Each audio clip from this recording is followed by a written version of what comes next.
नमस्कार मित्रांनो.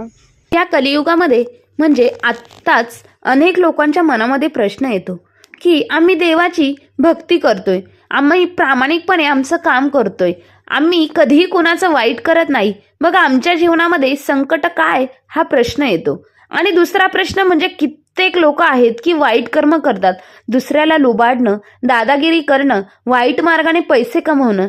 अशी ही लोक सुखी बघा, आनंदात अगदी सोन्याच्या चैनी घालतात, मोठ्या मोठ्या गाड्यांमधून फिरतात. मग असं का हा प्रश्न अनेक लोकांच्या मनामध्ये. आणि ह्या प्रश्नाचं उत्तर प्रत्यक्षात भगवान श्रीकृष्णांनी अर्जुनाला एका गोष्टीच्या माध्यमातून दिले, तेच आपण आज जाणून घेणार आहोत.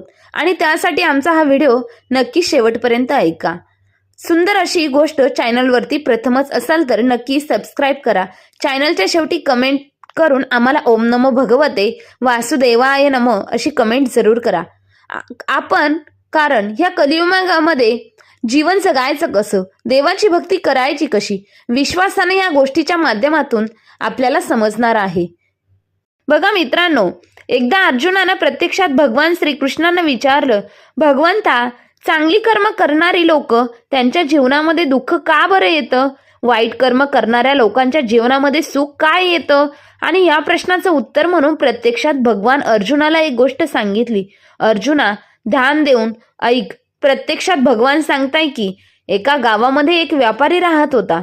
तो व्यापारी खूप धार्मिक होता आणि त्याचबरोबर तो प्रामाणिकही होता.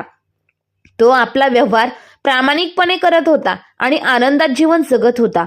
दररोज सकाळचं लवकर उठायचं, अंघोळ वगैरे करायची आणि पहिलं मंदिरात जायचं, देवाच्या पाया पडायचं आणि मगच आपल्या कामाला सुरुवात करायची. दररोजचा नियम होता. आणि ह्या व्यापाराच्या गावामध्ये एक व्यक्ती होती. अहो, ही व्यक्ती अशी होती की त्याचा धंदाच होता फक्त चोरी करायचा, लबाड्या करायचा, दादागिरी करायचा आणि पैसा कमवायचा. राक्षसी वृत्तीचा माणूस हा होता. लोकांना लुबाडायचं आणि फसवायचं, लोकांना वेदना देणे, त्याच्यामध्ये त्याला आनंद वाटायचा. दिवसामागून दिवस चालले होते आणि एके दिवशी त्या गावामध्ये भरपूर पाऊस पडला. ओढ्या नाल्यांना पूर आला. रात्रीचा पाऊस पडला, त्यामुळे सकाळी गावच्या बाहेर लवकर काय कोण पडलं नाही. परंतु हा चोर जी होता तो त्या दिवशी मंदिरात गेला होता, कारण देवाच्या पाया पडायचं नव्हतं. त्याला तो देवाच्या पाया कधी पडत नव्हता, मनात नव्हता. मंदिरात गेला आणि मंदिरातील दानपेटी या चोराने फोडली. भरपूर पैसे सापडलं त्याला. दानपेटीतील पैसे घेऊन तो निघून गेला. पाऊस कमी झाल्यानंतर पाणी ओसरलं होतं आणि त्या गावातील हा प्रामाणिक व्यापारी नेहमीप्रमाणे आपला तो मंदिरात पाया पडण्यासाठी गेला. देवाच्या पाया पडला. त्याच वेळेस मंदिराचा पुजारी पाठोपाठ त्याच्या आला. पुजाऱ्याने पाहिलं की मंदिरातील दानपेटी त्याला दिसत अस्ताव्यस्त पडलेली होती. मोकळीक पैसे लुटले त्याला दिसले आणि तो मोठ्याने ओरडू लागला की चोरी झाली, चोरी झाली. गावातील सगळे लोक धावून आली. पाहिली तर दानपेटी मोकळी, अस्तित्व विस्कित सगळी. लोक म्हणू लागली की पहिलं कोण आलं होतं मंदिरात. त्या पुजाऱ्याने सांगितलं हा व्यापारी पहिला आला. आणि सगळ्या लोकांनी तो प्रामाणिक व्यापाऱ्यावरती संशय घेतला. ते म्हणाले, व्यापाऱ्या, तूच चोरी केलीस रे, त्या मंदिरातील पैसा तूच चोरला. व्यापारी देवाकडे बोट दाखवून सांगत होता, अहो, मी देवाच्या पाया पडायला आलोय. मी दानपेटीतील पैसाही चोरला नाही. मी दान देणारा आहे, चोरणारा नाही. तुम्हाला वाटतंय ना, तर तुम्ही मला चेक करा. झडती घ्या माझी, सांगू लागला. लोकांनी झडती घेतली. त्याच्याकडे काहीच नव्हतं, परंतु लोकांनी संशय घेतला हा चोर आहे. पैसे न सापडल्यामुळे लोकांनी ह्या प्रामाणिक व्यापाऱ्याला धक्के देऊन त्या मंदिराच्या बाहेर काढलं. तो व्यापारी अक्षरशः डोळ्यातून पाणी येत रस्त्याने चाललेला होता. मनातल्या मनात म्हणत होता, देवा, मी तुझी प्रामाणिकपणे भक्ती केली रे बाबा, त्याचंच फळ आहे का मला हे, असा कसा विचार करत रस्त्याच्या कडेनं चाललेला होता. त्याच वेळेस गाडी आली आणि त्या व्यापाऱ्याला जोरदार धडकेनं तो व्यापारी रस्त्याच्या बाजूला पडला. गाडीवाला जोरात निघून गेला. जखमा झाल्या होत्या, अंगातून रक्त येत होतं त्या व्यापाऱ्याच्या. तरी तो तडफडून उठला. परत देवाचं नाव घेऊन म्हणायला लागला, अरे देवा, बाबा, मी तुझी भक्ती केली प्रामाणिकपणे, माझा व्यापार करतोय, मला हे फळ दिलंस तू. मला असं करून तो आपल्या घराच्या दिशेने चालला होता. आपण पुढे गेल्यानंतर पाहतो तर काय, त्याच गावातील ती चोर व्यक्ती मंदिरातील दानपेटी फोडून तो पैसे घेऊन चाललेला होता. आणि चालता चालता त्याला समोर पुढे गेल्यानंतर अजून एक पैशाची थैली दिसली भरलेली. त्या चोरांनी उचलली आणि तो चोर त्या ठिकाणी म्हणत होता की आज दिवस मला अतिशय चांगला गेला. मंदिरातील पैसे मिळाले आणि आता ही भरलेली पिशवी पैशांची, मी करोडपती झालो. आता हे बोलणं त्या व्यापाऱ्याने ऐकलं आणि व्यापाऱ्याच्या मनात येऊन लागलं की मी चांगलं कर्म करतोय आणि माझ्या जीवनामध्ये मद दुःख हा वाईट कर्म करून सुद्धा अगदी आनंदी जीवन जगतोय कसं. याच ठिकाणी व्यापाऱ्याचा देवावरती विश्वास उडाला. बघा, डळमळत झालेला विश्वास त्या ठिकाणी व्यापाराने जोरात गेला. घरी बघा पळत अगदी घरातले आपले जे देव होते, देवांचे फोटो होते, उचलले आणि व्यापाऱ्याने फेकून दिले. हो, कारण त्याचा विश्वास डळमळीत झाला.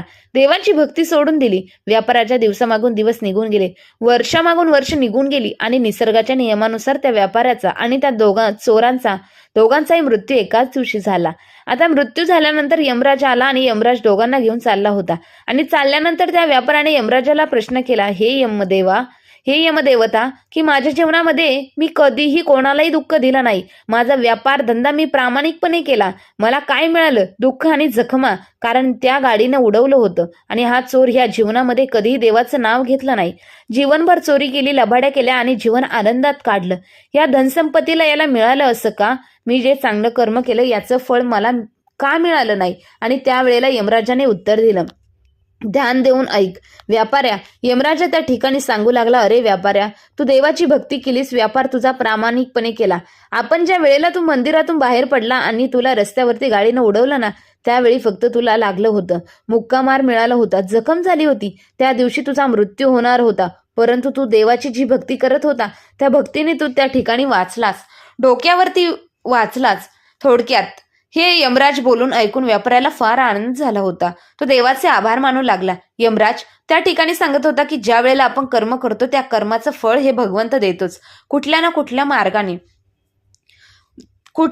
मार्गाने भगवंताला हे फळ द्यावंच लागतं. आता चोराचा विषय आला. ह्या चोराने चोरी केली जीवनामध्ये की मंदिरातील दानपेटी यांनी सोडली नाही आणि संपूर्ण ह्या जीवन मजेत घालवलं. परंतु व्यापाऱ्या ध्यान देऊन ऐक, ह्या चोराला त्याच्या कर्माचा हिशोब त्याला आता पुरा करायचा आहे. आणि ह्या कर्माचा हिशोब म्हणून मी ह्या चोराला नरकामध्ये घेऊन चाललोय. आणि याच्या नरक यातना एवढ्या मोठ्या आहेत, याला कित्येक जन्म पुढे चोऱ्या करूनच पोट भरायला लागणार आहे. कारण याचा कर्माचा हिशोब पुरा व्हायचा आहे. आणि व्यापाऱ्या, तू थोडे दिवस भगवंताची सेवा केलीस, परंतु तुझा विश्वास डळमळीत झाला तरी सुद्धा तू देवाचं नाव घेतलं आहेस. त्यामुळे मी तुला नरकात नेणार नाही, तर तुला स्वर्गात सोडणार आहे. तर मित्रांनो, या गोष्टीतून आपल्याला एकच घ्यायचे, भगवंताने सांगितले, प्रत्यक्षात भगवंताने की कर्म जर आपण चांगलं केलं तर त्या कर्माचं फळ देवाला द्यावंच लागतं. प्रत्यक्षात मी देतो असं भगवान श्रीकृष्णाने सांगितलं, परंतु त्यावेळेला असते आपण ते कुठल्या ना कुठल्या मार्गाने मी त्याची परतफेड करतो. कुठल्या ना कुठल्या मार्गाने, म्हणून देवावरती विश्वास ठेवा. आपण भगवंताची सेवा करा. ह्या कलियुगात, ह्या विज्ञान युगामध्ये देवावरती विश्वास ठेवा. मित्रांनो, हे कर्माचं जाळ एवढं मोठं की कर्म युगे कित्येक जन्म घ्यावे लागतं. आपल्याला हे कर्म पुरं करण्यासाठी या जन्मात जर पुरं झालं तर पुढच्या जन्मात जाऊन ते कर्माचा हिशोब द्यावाच लागतो. आपल्याला प्रत्यक्षात भगवंत देतात. त्यामुळे जर ह्या कर्माच्या फेऱ्यातून जर सुटायचं असेल तर आपल्याला पुढे भगवंताची सेवा प्रामाणिकपणे करणं, आपलं काम करणं हे फार महत्वाचं आहे. दया, क्षमा, शांती नेहमीच ठेवायची. कधी कुणाच्यावरती अन्याय आपण करू नका.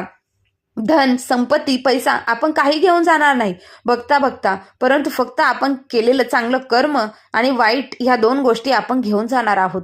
जर आपण चांगलं कर्म केलं, गोरगरिबांची सेवा केली, दान केलं, पशु पक्षी प्राणी यांची विषयी दया दाखवली पाहिजे. मनामध्ये माणसाच्या परश्री माते सन्मान असली पाहिजे. आपण जर मानली तर आपल्या कर्माचा हिशोब ह्याच ठिकाणी पुरा होईल. भगवंताच्या पायाशी आपल्याला नक्कीच जागा मिळेल. ही माहिती मित्रांनो आवडली असेल तर आपल्या चॅनलला लाईक, शेअर, सबस्क्राईब नक्की करा आणि कमेंट बॉक्समध्ये ओम नमः शिवाय नक्की लिहा. धन्यवाद.